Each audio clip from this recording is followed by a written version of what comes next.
جی ایک بار پھر اپنے اور اپنے حبیب علیہ الصلوۃ والسلام کے ذکر کی اس محفل میں ہمیں بیٹھنے کی سعادت بخشی ہے۔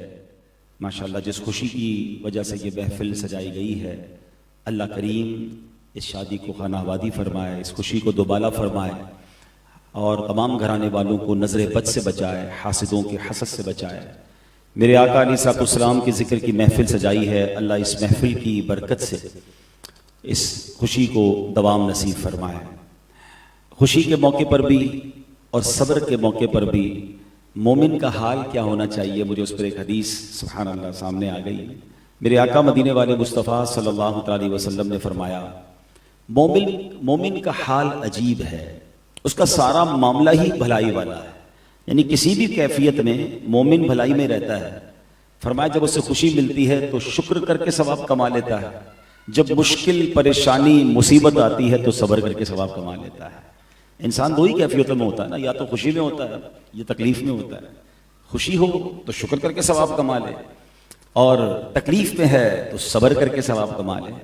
مگر معاملہ الٹا ہو گیا ہے، خوشی میں لاپرواہی اور اللہ کی نافرمانی کر کے ثواب گناہ کمایا جا رہا ہے، اور تکلیف آ جائے، پریشانی آ جائے تو ناشکری کر کے اللہ کی بارگاہ میں کمپلینس کر کے واویلا کر کے لوگوں میں شکوہ کر کے گناہ کمایا جا رہا ہے۔ یعنی دونوں صورتوں میں ثواب کمایا جا سکتا تھا، مگر آج معاملہ یہ ہے کہ دونوں صورتوں میں ہی اللہ کو ناراض کیا جا رہا ہے۔ تو ایسا نہیں کرنا چاہیے۔ دیکھیں نا آج خوشی کا موقع ہے، کتنا پیارا انداز ہے کہ اس خوشی میں شکر والا انداز ہے، اللہ کے ذکر والا انداز ہے، اللہ کی بارگاہ میں سر جھکانے والا انداز ہے، اور یہی مومن کا انداز ہے۔ حدیث میں جو فرمایا نا مومن کا معاملہ دونوں صورتوں میں بھلائی والا، اللہ کرے ویسے بن جائیں کہ تکلیف میں صبر کرنے والے بن جائیں اور خوشی میں شکر کرنے والے بن جائیں۔ اچھا تکلیف ایسا نہیں کہ نہیں آئے گی، یہ پارٹ آف دا لائف ہے، یہ یاد رکھیے گا، it is part of the life. زندگی کی گاڑی مسائل کے پہیوں پر ہی چلتی ہے۔ دنیا میں کوئی نہیں ہوتا جو کہتا ہے مجھے کبھی کوئی تکلیف نہیں، آج نہیں آئے تو کل آ جائے گی، آج اچھے دن ہے تو کل ہو سکتا ہے مشکل آئے گی۔ تو مینٹلی پریپیئرڈ رہنا ہے کہ یار لائف میں کبھی بھی کوئی نہ پرابلم آنی ہے۔ اچھا یہ پرابلم بھی ہمارے لیے بہتری کے لیے آتی ہے، درجات کی بلندی کے لیے آتی ہے۔ اس کی تو بڑی زبردست سبحان اللہ ڈیٹیل ہے حدیثوں میں، مگر قرآن کی آیت پیش کر دیتا ہوں۔ اللہ کریم نے ہمیں گویا پہلے ہی بتا دیا ہے وَلَنَبْلُوَنَّكُمْ بِشَيْءٍ مِّنَ الْخَوْفِ وَالْجُوعِ وَنَقْصٍ مِّنَ الْأَمْوَالِ وَالْأَنفُسِ وَالثَّمَرَاتِ، یعنی ہم ان قریب تمہیں آزمائیں گے، بی ریڈی۔ اچھا صرف یہ نہیں کہا آزمائیں گے، لسٹ بھی بتا دی کہ کن کن چیزوں سے آزمائیں گے۔ فرمایا خوف ہوگا، بھوک ہوگی، تمہارے مال خراب ہو جائیں گے، تمہیں بیماری آ جائے گی، تمہارے کاروبار میں کچھ نہ کچھ پرابلم آ جائے گی۔ There is declared، یہ بالکل قرآن میں ڈکلیئر ہے، ان قریب تمہیں آزما۔ اور نارملی ہی 2-4-5 چیزیں ہوتی ہیں، کاروبار میں پرابلم ہو جاتی ہے، باڈی میں پرابلم ہو جاتی ہے، فیملی میں پرابلم ہو جاتی ہے، ٹھیک ہے نا، تو اور کبھی کسی دشمن کا خوف ہو جاتا ہے۔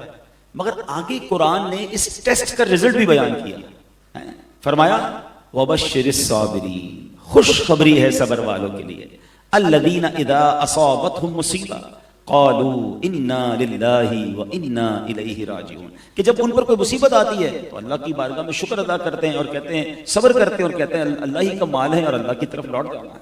تو actually this is examination, whenever any problem come towards us, ہمیں مینٹلی طور پہ پریپیئرڈ رہنا ہے کہ یہ قرآن نے پہلے کہہ دیا تھا، اب میرا ٹیسٹ شروع ہو گیا ہے اور مجھے پاس ہونا ہے، صبر کے ذریعے پاس ہونا ہے، شکوہ کر کے نہیں۔ تو اللہ کریم ہمیں خوشیوں میں بھی اللہ کو یاد کرنا نصیب فرمائے اور تکلیف میں بھی اللہ کی بارگاہ میں صبر کے ساتھ سبحان اللہ اس وقت کو گزارنے کی توفیق عطا فرمائے۔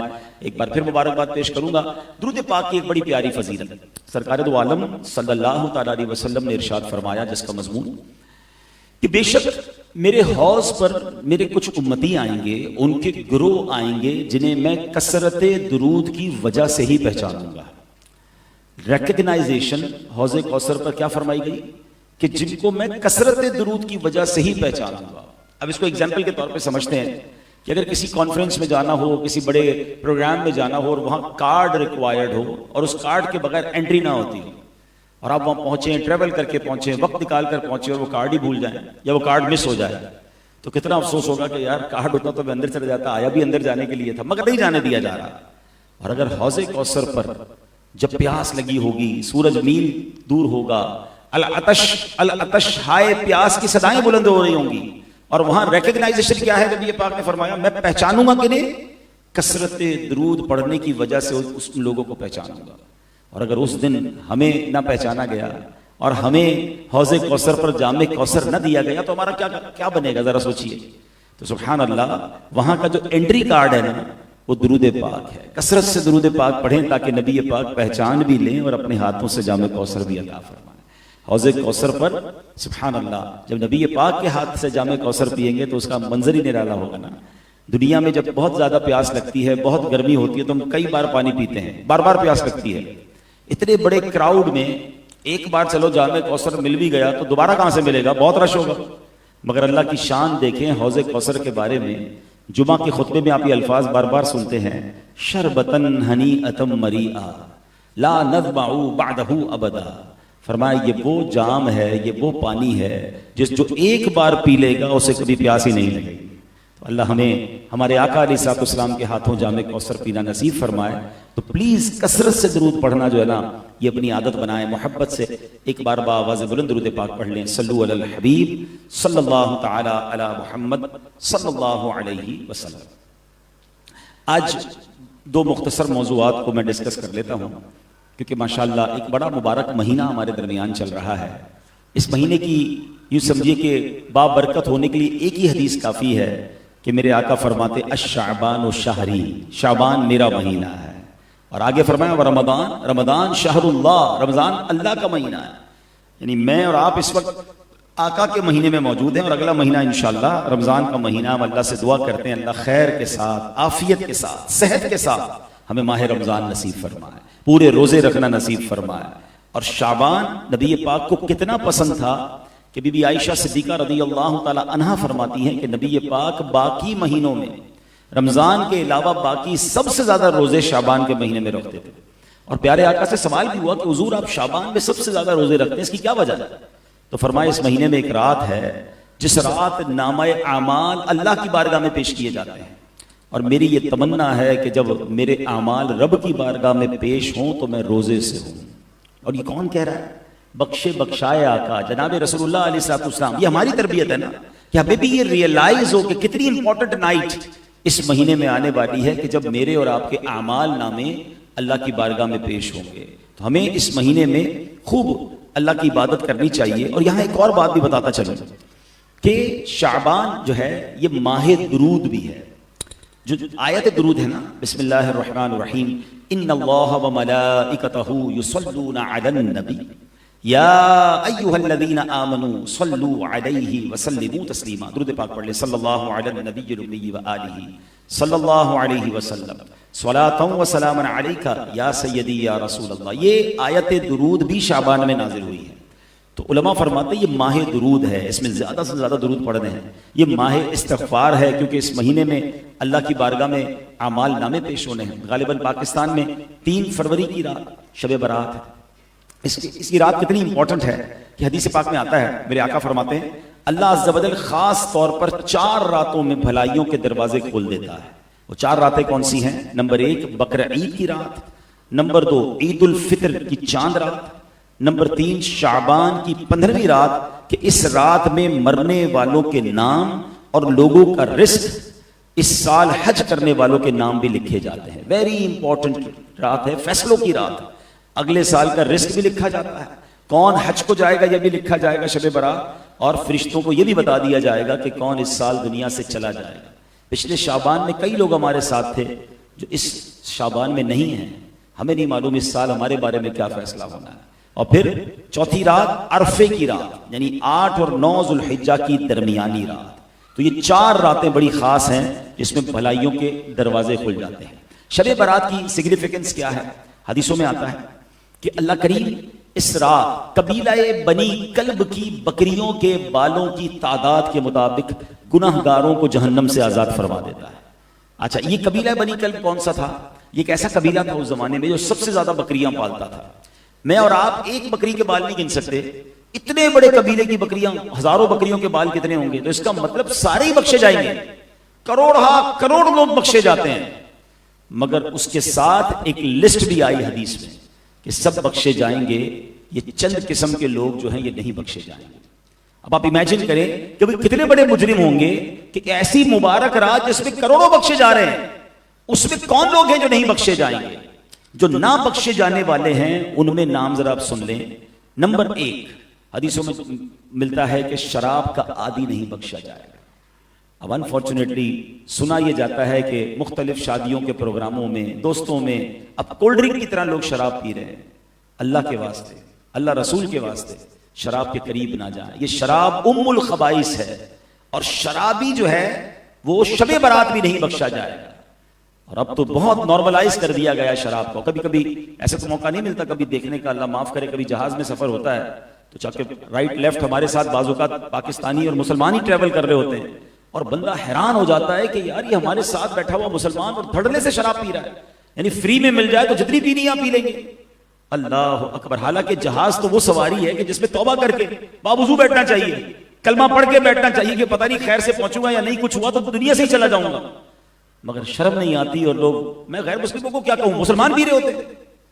اللہ اکبر. حالانکہ یہ شراب وہ لعنت ہے. ویسے تو بہت سارے کبیرہ گناہ ہیں، علماء بیٹھے ہیں، شاید یہ ایک ہی گناہ ہے جس میں 10 قسم کے لوگوں پر لعنت فرمائی نبی پاک علیہ السلام نے. شراب پینے والا، پلانے والا، اٹھانے والا، خریدنے والا، بیچنے والا، لانے، یعنی کتنے قسم کے لوگوں پر لعنت فرمائی گئی، اور یہاں کسی کو پرواہ ہی نہیں ہے.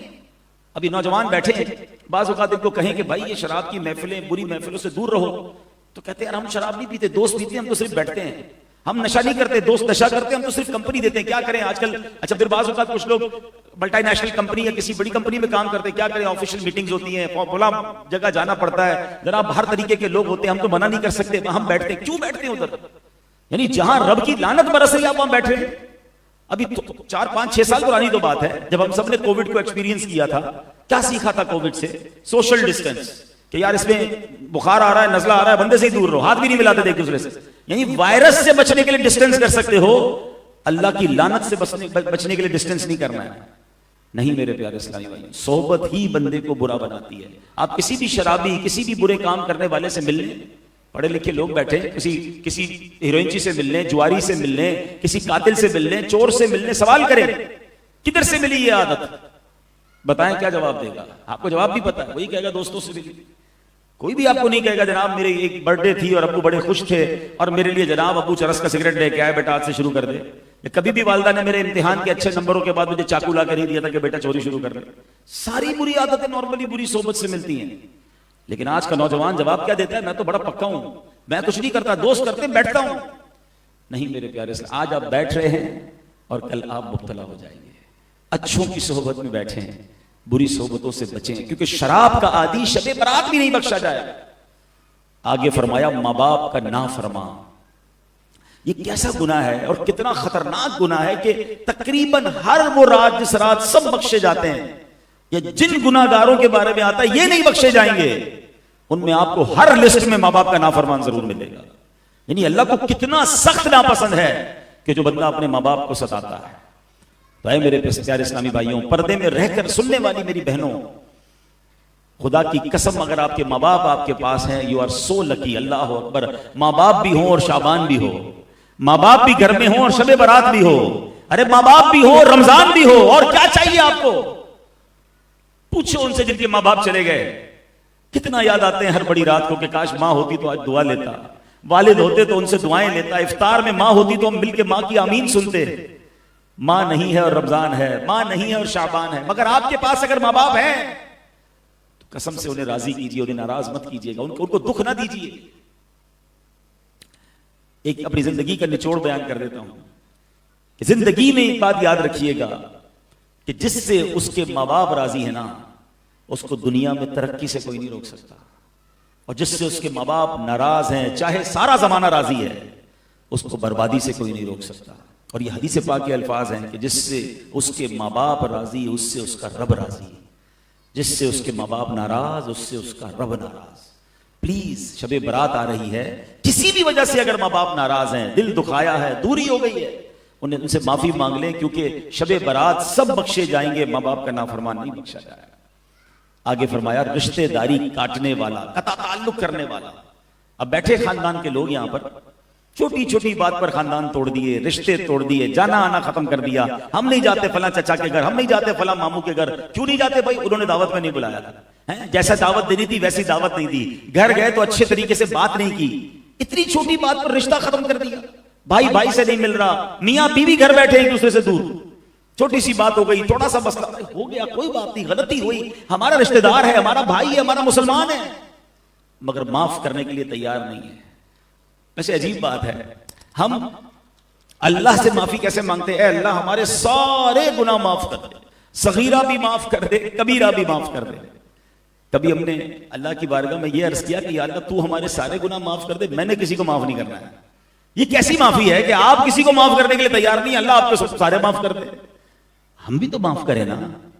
اور یاد رکھیے, برداشت کرنا, درگزر کرنا, یہ جو حلم ہے نا, یہ وہ کمال کا وصف ہے جو سنت انبیاء بھی ہے, سنت رسول بھی ہے, بلکہ یہ اللہ عز و جل کی بھی سنت ہے. ہاں, اور یہ ماہ رمضان تو ہمیں ویسے بھی صبر کا درس دیتا ہے. ایک تو یہاں پر جھگڑے ختم نہیں کر رہے لوگ, اور رمضان میں ایک عجب سما بن جاتا ہے, پتہ نہیں روزہ رکھ کے ایسا لگتا ہے احسان کرتے ہیں. ہر دوسرا آدمی لڑ رہا ہوتا ہے, خاص طور پہ افطار سے پہلے تو ڈر لگ رہا ہوتا ہے کسی سے بات کرنے کے لیے. بھائی اس سے بعض ہم نے تو نوٹ کیے ہوئے کچھ لوگ کہ ان سے ہمیشہ رات کو بات کرنی ہے, تراویح کے بعد, روزے میں بات نہیں کرنا. حضرت نے روزہ رکھا ہے, ہماری خیر نہیں ہے. ایسا ہو سکتا ہے گھر میں بھی ہوتا ہوگا کہ کچھ بیویاں ڈرتی ہوں گی, کچھ بچے ڈرتے ہوں گے, کچھ امپلائی ڈرتے ہوں گے کہ سیٹھ صاحب سے آج بات نہیں کرنا, صبح سے ان کو پان نہیں ملا, یا سگریٹ کے عادی ہے تو سگریٹ نہیں ملی ہے, حضرت نے آج روزہ رکھا ہے, ہم سے افطار نہ کر لیں. حالانکہ رمضان تو ہے ہی صبر کا مہینہ, معافی اور درگزر کا مہینہ, لیکن رمضان میں زیادہ جھگڑے لوگ کر رہے ہوتے ہیں. نہیں میرے پیارے اسلام, اعضاء کا بھی تو روزہ ہے نا, آپ کی زبان کا بھی روزہ ہے, آپ کی زبان بھی آپ نے صحیح استعمال کرنی ہے. حلم کی بات ہو رہی ہے تو سبحان اللہ, میں آپ کو ایک واقعہ سناتا ہوں کہ بزرگان دین کیسے حلم والے تھے, کیسے قوت برداشت والے تھے. ایک بزرگ کے بارے میں آتا ہے کہ بہت بڑے بزرگ ہیں, حضرت احنف بن قیس رضی اللہ عنہ, تابعی بزرگ ہیں. تابعی وہ ہوتا ہے جس نے کسی صحابی کا دیدار کیا ہو اور اس کا ایمان پر خاتمہ ہوا ہو, اور تابعی بھی جنتی ہوتا ہے. اب ایک بار وہ کہیں جا رہے تھے تو کسی نے آپ کو گالی دے دی. اب ذرا امیجن کریں کہ ہم کہیں جا رہے ہیں اور ہمیں کوئی گالی دے دے, ہمارا کیا ریپلائی ہوگا؟ اوئے ہوئے ہوئے, اب تو جتنی گالیاں یاد ہے ساری اس کو دینی ہے. مگر یہ کیسے عظیم بزرگ تھے, خاموشی سے چلتے رہے. وہ پیچھے سے گالیاں دیتا رہا, آپ چلتے رہے. وہ بہت زور زور سے گالیاں دیتا رہا, آپ چلتے رہے. ایک جگہ آپ نے جب گھر کے علاقے کے قریب پہنچنا, رک گئے اور اس شخص سے کہتے ہیں بھائی اور بھی باقی رہ گئی تو دے دو. اپنے محلے میں جب میں داخل ہوں گا نا تو اب وہاں میرے جاننے والے کافی ہوں گے, وہ تمہاری گالیاں سن کر تمہیں کوئی نقصان نہ پہنچا دیں, تم سے میری وجہ سے کوئی جھگڑا نہ کریں. اگر کچھ اور باقی بچ گیا تو مجھے گالیاں دے دو تاکہ تمہیں کوئی تکلیف نہ پہنچے. اب آپ سوچیں اس بندے کو کتنی شرمندگی ہوئی ہوگی, لیکن یہ تھا ہمارے بزرگوں کا حلم, یہ تھا ان کا برداشت. اچھا, اسی طرح میں اگر ہم سب کو ایک نعت شریف بڑی شوق سے میں یاد ہے, اس کے الفاظ بھی یاد ہیں. سلام اس پر کہ جس نے گالیاں سن کر دعائیں دی, سلام اس پر کہ جس نے خون کے پیاسوں کو قبائیں دی.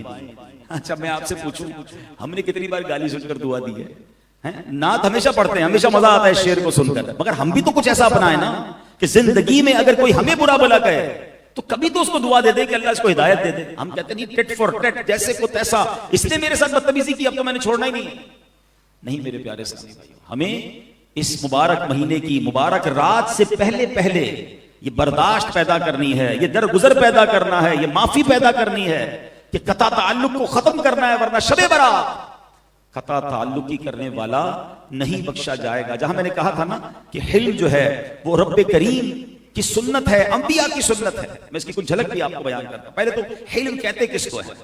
حلم کا معنی ہے بردباری, نرم دلی. امام غزالی رحمۃ اللہ تعالی علیہ فرماتے ہیں آدمی کو غصہ آئے اور وہ کوشش کر کے تکلف کے ساتھ نفس کو مجبور کر کے غصے کو دبا دے تو اس کو قذف الغیظ کہتے ہیں, یعنی غصہ پی جانا کہتے ہیں. بڑی اچھی بات ہے, غصہ آئے تو غصہ پی جائے, اور یہ بڑا پیارا گھونٹ ہے, اس کو افضل گھونٹ کہا گیا کہ بندہ غصہ پی جائے.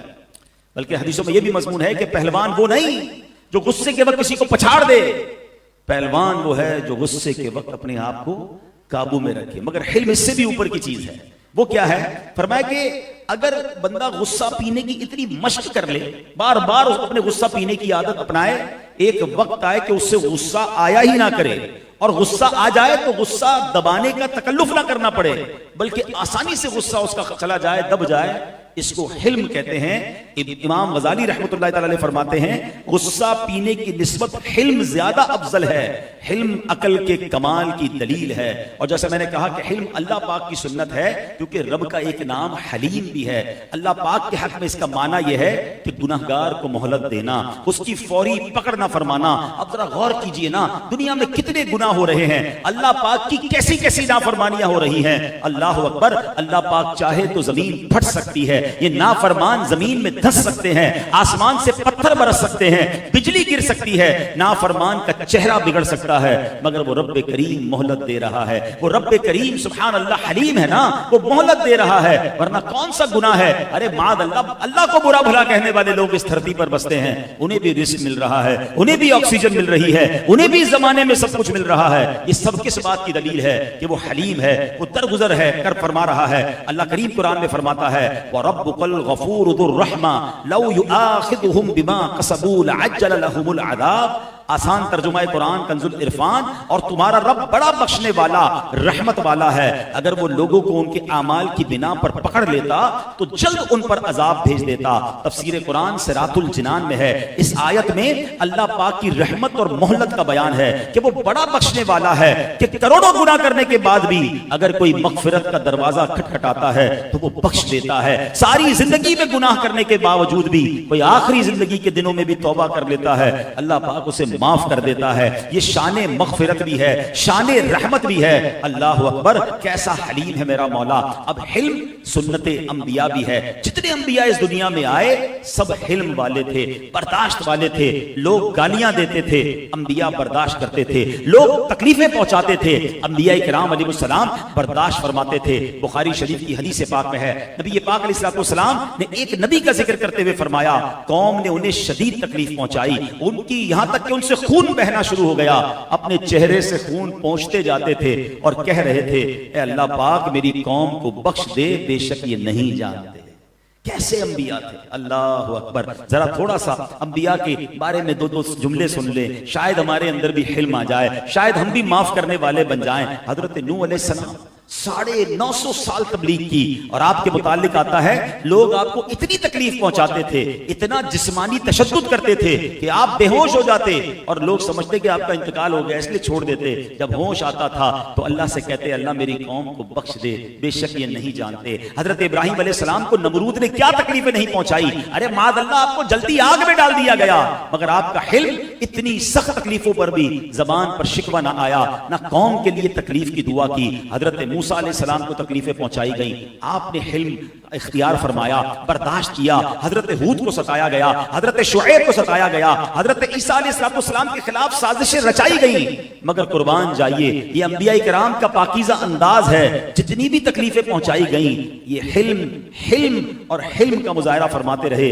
کسی نبی نے جلد بازی سے کام نہ لیا، نہ ہی اپنی ذات کی خاطر غصہ فرمایا، بلکہ صبر اور تحمل کے ساتھ ہر ستم برداشت کرتے رہے۔ اور جب بات کریں ہمارے آقا جناب رسول اللہ صلی اللہ علیہ وسلم کی، ان کی شان کیا ہے، ان کا اخلاق کیسا ہے، رب قرآن میں فرماتا ہے وَإِنَّكَ لَعَلَىٰ خُلُقٍ عَظِيمٍ، اور بے شک تم یقیناً عظیم اخلاق پر ہو۔ یقیناً جتنے اچھے اخلاق، جتنے اچھے اوصاف، جتنی اچھی عادتیں انبیاء علیہ السلام کو عطا ہوئیں، ان سب کا مجموعہ ہمارے آقا کو عطا ہوا۔ واقعات تو بہت ہیں، ستایا تو بہت گیا، تکلیفیں تو بہت پہنچائی گئیں، مگر طائف کا میدان کون بھول سکتا ہے جب اتنا ستایا گیا کہ پتھر برسائے گئے کہ نبی پاک کے مبارک جوتے جو تھے وہ خون سے بھر گئے۔ اللہ اکبر، پہاڑوں کا فرشتہ آ کر کہتا ہے حضور حکم دیجئے دونوں پہاڑ ملا کر اس بستی کو تہس نہس کر دوں گا، مگر اللہ کے نبی علیہ السلام کی زبان پر وہاں بھی دعائیں تھیں۔ تو اے میرے پیارے اسلامی بھائیوں، حلم سنت الہی ہے، برداشت کرنا اور جناب درگزر کرنا، حلم اختیار کرنا، یہ انبیاء کا طریقہ ہے۔ مگر آج ہم اللہ کے نبی کے ماننے والے، ہم کلمہ پڑھنے والے یہاں موجود ہیں، مگر ایسا لگتا ہے برداشت ختم ہو گیا ہے۔ Nobody have tolerance، کسی کے اندر پیشنس نہیں ہے۔ چھوٹی سی گاڑی پر کسی کا ٹچ لگ جائے، ہمارے پیر پر کسی کا پیر آ جائے، ارے بلکہ کسی دعوت میں کھانا کھاتے کھاتے کسی کو ٹھوکر لگ جائے، ہر بندہ جو ہے وہ ایسا لگتا ہے ریڈی ٹو فائٹ ہے۔ نہیں میرے پیارے اسلامی بھائیوں، اپنے اندر ٹالرنس لائیے، اپنے اندر پیشنس لائیے، اپنے اندر صبر لائیے اور درگزر کیجئے۔ اللہ معاف کرنے والوں کو بڑا پسند کرتا ہے، اللہ درگزر کرنے والوں کو بڑا پسند فرماتا ہے۔ فیملیاں ٹوٹ رہی ہیں، خاندان ختم ہو رہے ہیں، آج کل تو اتنی جلدی معاذ اللہ رشتہ ٹوٹنے کی خبر آتی ہے کہ بندہ حیران ہو جاتا ہے کہ یار کچھ مہینے پہلے تو شادی ہوئی تھی، ارے ابھی تو 1 سال نہیں ہوا، یہ کیا ہو گیا؟ اس کا مطلب یہ ہے کہ نہ جناب لڑکے میں اب برداشت ہے، نہ لڑکی میں برداشت ہے، نہ خاندان والوں میں برداشت ہے۔ پہلے کے زمانے میں ہم دیکھتے تھے کہ اگر میاں بیوی میں کوئی چھوٹی موٹی چپلش ہو بھی گئی ہے تو گھر والے خاندان والے بٹھا کر انہیں سمجھا دیتے تھے اور کہتے تھے نہیں جناب رشتہ ختم نہیں کریں گے، رشتہ تو یہی رہے گا، اور معاملہ چلتا رہتا تھا اور تھوڑے عرصے بعد محبت بھی بڑھ جاتی تھی۔ مگر یہاں تو چھوٹی سی غلطی پر بات ختم ختم کرنے پر پہنچ جاتے ہیں. نہ کریں ایسا. اور آج ہم نے یہ بھی سن لیا کہ مغفرت کی رات سب بخشے جائیں گے, اور جو بد نصیب نہیں بخشے جائیں گے وہ قطع تعلقی کرنے والے, وہ رشتہ کاٹنے والے ہوں گے. تو اے میرے پیارے اسلامی بھائیوں, اس بات سے اپنے آپ کو دور کیجئے. بلکہ میرا مشورہ تو یہ ہے کہ شب برات سے پہلے اگر آپ کو کوئی ایسا یاد آ رہا ہے کہ ہاں یار فلاں رشتہ دار سے بات ختم کر دی ہے, فلاں دوست سے بات ختم کر دی ہے, فلاں مسلمان کے پاس جانا نہیں ہے, ہاں ایسا ضرور ہے. اگر کوئی شرعی مسئلہ ہے پھر الگ بات ہے. ہاں اگر کسی کا ایسا پرابلم ہے کہ وہ اللہ کے بارے میں, اس کے نبی علیہ السلام کے بارے میں, صحابہ اہل بیت یا اولیاء کے بارے میں اس کا عقیدہ درست نہیں ہے, پھر اس سے ہمارا کوئی تعلق نہیں. لیکن اگر کوئی شرعی پرابلم نہیں ہے, ہماری ذات کا پرابلم ہے, تو اللہ کے لیے معاف کیجئے اور دوستی کر لیجئے, کیونکہ یہ دوستی انشاءاللہ ہماری مغفرت کا سبب بنے گی. یہ رشتہ جوڑنا ہماری مغفرت کا سبب بنے گا. اسی طرح جن بد نصیبوں کے بارے میں آیا جو نہیں بخشے جائیں گے, اس میں ایک گناہگار وہ ہے جس کو چغل خور کہا جاتا ہے. اب یہ اتنا بڑا مسئلہ ہے, خاص طور میں فیملیز کے اندر, دوستوں کے اندر, ادھر کی بات ادھر پہنچانا, ادھر کی بات ادھر پہنچانا. معذرت کے ساتھ یہ برائی ہماری بہنوں میں, خواتین میں بہت زیادہ ہوتی ہے, اور آج کل تو مردوں کے کان بھی بھر دیتے ہیں لوگ. پتہ چلا تمہارا بھائی یہ کہہ رہا تھا, ہاں تمہارا دوست یہ کہہ رہا تھا, تمہارے دفتروں میں بڑا ہوتا ہے کہ تمہارے بارے میں فلاں مینیجر یہ کہہ رہا تھا. اور اس بات پر جناب دلوں میں کدورتیں اور دوریاں ہو رہی ہیں. حدیثوں میں چغل خور کو محبتوں کا چور کہا گیا. یہ چغل خور جو ہے جناب, اللہ اکبر, شب برات نہیں بخشا جائے گا. تو اگر کسی کی یہ عادت ہے تو پہلے تو اپنی یہ عادت نکالیں, توبہ کریں. اگر آپ کو پتا چل بھی گیا کہ کسی نے فلاں کے بارے میں غلط بات کہی ہے, تو آپ پر کب فرض واجب ہو گیا کہ جا کے اسے بتائیں کہ وہ تمہارے بارے میں یہ بات کر رہا ہے. آپ ذرا غور کریں, مسلمان کا تعلق ختم کرنا کتنا رب کو ناپسندیدہ ہے کہ جھوٹ جو بعض صورتوں میں کبیرہ گناہ ہے, ایک چند صورتوں میں جہاں جھوٹ بولنے کی اجازت ہے, وہاں یہ بھی معاملہ ہے کہ دو دوستوں میں, دو بھائیوں میں اگر لڑائی ہو گئی ہے, ان کو ملانے کے لیے, ان کو کنیکٹ کرنے کے لیے جھوٹ بولا جا سکتا ہے. فار ایگزامپل, ایک بھائی دوسرے بھائی سے ناراض ہے, آپ دوسرے کے پاس جا کر کہیں یار تمہارا بھائی تو تمہاری بڑی تعریف کرتا ہے, وہ تو تمہارے بارے میں بڑی اچھی باتیں کرتا ہے. کیوں؟ تاکہ اس کے دل میں محبت پیدا ہو جائے, وہ اپنے بھائی سے جڑ جائے, یہ رشتہ جڑ جائے. ارے یہاں جھوٹ بولنے کی اجازت ہے. وہ بندہ کتنا بدنصیب ہے جو جھوٹ بول کر رشتہ توڑوا دیتا ہے, جو چغل خوری کر کے مسلمانوں کو دور کر دیتا ہے. یہ کبھی بھی نہیں کرنا چاہیے. ارے آپ کو پتا چل بھی گیا کہ یار یہ فلاں کے بارے میں بری بات کر رہا ہے, آپ نے ادھر یہ بات نہیں پہنچانی, کیونکہ اس سے تو اور دوری ہو جائے گی, اس سے تو اور لڑائی بڑھ جائے گی. لیکن لوگوں کو مزہ آتا ہے کہ جناب رشتے ٹوٹیں, لڑائیاں بڑھیں, دشمنیاں بڑھیں. یہ نہ کریں, ورنہ ایسا نہ ہو کہ سب بخشے جائیں اور چغل خور نہ بخشے جائیں. یہ ہماری بہنوں میں بھی بڑا پرابلم ہے. بیٹھی ہوں گی, کسی نے بات کر دی, بس اس کو فوراً پکڑ لیا, اور آدھی بات سن کے پتہ نہیں مرچی مسالے لگا کے اور کتنی باتیں آگے پہنچانی ہیں. ایک اور بات یہاں یاد کر لیجئے, جو کسی کے عیب کھولتا ہے, حدیثوں کا مضمون ہے, اس کے عیب کھول دیے جائیں گے. اور جو کسی کے عیب چھپاتا ہے, اللہ اس کے دنیا اور آخرت میں عیب چھپائے گا. آپ طے کر لیجئے, چیک کر لیجئے. اگر ہمیں کسی کا عیب پتا چل بھی گیا ہے, اور مزے لے لے کر, اب تو واٹس ایپ چلتے ہیں, اب تو فون چلتے, پتا چلا اس کے بیٹے نے یہ کر دیا, ہاں اس کی بیٹی کا یہ مسئلہ ہو گیا, ارے بھائی اس کی دکان پہ پولیس آئی تھی, فلاں جگہ اس کا یہ مسئلہ ہو گیا, اس کا کاروبار میں یہ ہو گیا. کس نے کہا ہے آپ کو یہ ساری باتیں پھیلانے کے لیے؟ اور اللہ کرے میرا یہ بیان سوشل میڈیا انفلوئنسر سنیں, صحافی لوگ سنیں, جو ویلاگرز ہیں وہ سنیں, اتنا مزے لے لے کر, بس روز کی کوئی خبر چاہیے جس پہ ویو مل جائے, فلاں کے بیٹے نے یہ کر دیا, فلاں کے گھر میں یہ ہو گیا, اور بعد میں وہ خبر نکلتی بھی جھوٹی ہے. اچھا سچی بھی ہے, تو آپ کو کس نے اختیار دیا ہے کہ آپ کسی کی بات کو پوری دنیا میں پہنچا دیں؟ اس دن سے ڈریں کہ آج آپ کسی کے عیب کھول رہے ہیں, اور اگر میرے اور آپ کے عیب کھل گئے, سچ بتائیے ایسی کتنی باتیں جو صرف مجھے اور آپ کو پتا ہے اور ہمارے رب کو پتا ہے. اللہ نے عیب چھپائے ہوئے ہمارے, وہ کھل گئے تو کدھر جائیں گے ہم؟ مگر ادھر کسی کا عیب ملتے ہی جناب فوراً سب کو بتانا ہے. خدا کے واسطے ایسا نہ کریں, عیب چھپائیں. سبحان اللہ, فضیلت کیا ہے حدیث میں, جو کسی کے دنیا میں عیب چھپائے گا, اللہ اس کے دنیا اور آخرت کے عیب چھپائے گا. ہمارا کام تو ڈھکنا ہے, ہمارا کام چھپانا ہے, بلکہ اللہ سے دعا کرے, اللہ اس کے بھی عیب چھپا, میرے بھی عیب چھپا دے. لیکن نہیں, مزہ آتا ہے, بہت مزے لے لے کر باتیں کرتے ہیں, لذت ملتی ہے اس سے. عربی کا ایک مقولہ ہے, من ضحکا ضحکا, جو کسی پر ہنستا ہے جلد اس پر بھی ہنسا جائے گا. جو کسی کی باتوں کو لے کر موج کر رہا ہے, اس کی باتوں کو لے کر انجوائے کر رہا ہے, ایسا نہ ہو تھوڑے دنوں بعد وہ بھی تماشا بنا ہوا. اللہ ہمارے عیب دنیا میں بھی چھپائے رکھے, مرتے وقت بھی چھپائے رکھے, اور آخرت میں بھی چھپائے. اب تو یہ دعا کرتے ہیں, یا الہی نام اعمال جب کھلنے لگے, عیب پوشے خلق ستارے خطا کا صاحب. اللہ اس دن بھی عیب چھپانا جب ساری دنیا کے سامنے اعمال کھلے, اعمال نامے کھلیں گے. اللہ سے کہہ رہے ہو اللہ سب چھپا دے, اور ہم چھپانے کے لیے تیار نہیں ہیں. وہ کہتے ہیں نا, ابرار کے سینے رازوں کے دفینے ہوتے ہیں.